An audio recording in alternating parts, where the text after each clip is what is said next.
वरोरा शहरात एका तरुणाने स्वतःला देशाचा पंतप्रधान घोषित करत पोलीस प्रशासनाकडे अंगरक्षणासाठी पिस्तूल आणि अधिकृत प्रमाणपत्राची मागणी केल्याने एकच खळबळ उडाली आहे।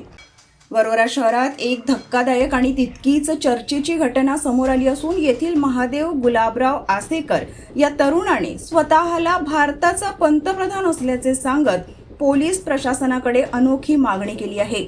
आपण नुकतेच पंतप्रधानपदी नियुक्त झालो असल्याचा दावा करत त्यांनी पोलीस अधीक्षक कार्यालयाला पत्र पाठवून पंतप्रधान म्हणून अधिकृत प्रमाणपत्र तसेच अंगरक्षणासाठी पिस्तूल तात्काळ घरपोच देण्याची मागणी केली आहे। या संदर्भात वरोरा पोलीस ठाण्यात तक्रारही दिल्याचे त्यांनी नमूद केले आहे।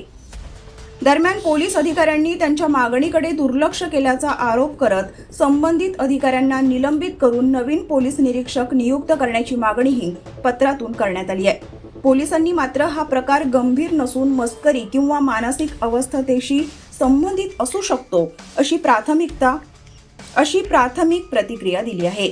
पत्राच्या शेवटी पंतप्रधान भारत सरकार अशी स्वाक्षरी तसेच त्यांच्या फॉर्च्युनर गाडीवर पंतप्रधान असा उल्लेख लिहिल्याने वरोरा शहरात आणि सोशल मीडियावर या प्रकरणाची मोठी चर्चा रंगली आहे। त्याच्यामधून झालं होतं, आता प्रमोशन झालं आहे आपलं पंतप्रधान पदावर। तर मग याबाबत तुम्ही कोणाला मागणी केली आहे का? तुम्हाला लेटर आलं आहे? मागणी का लेटर येऊन आहे ना पोलीस स्टेशनला। पोलीस स्टेशन तुमची काय मागणी आहे? लेटर देण्यात यावं कोणतं? पंतप्रधानाला। कशासाठी? प्रमोशन झालं आहे ना आपलं। अच्छा, मग हे ते अजूनपर्यंत देत नाही? देत नाही। तुम्ही मागणी केली का?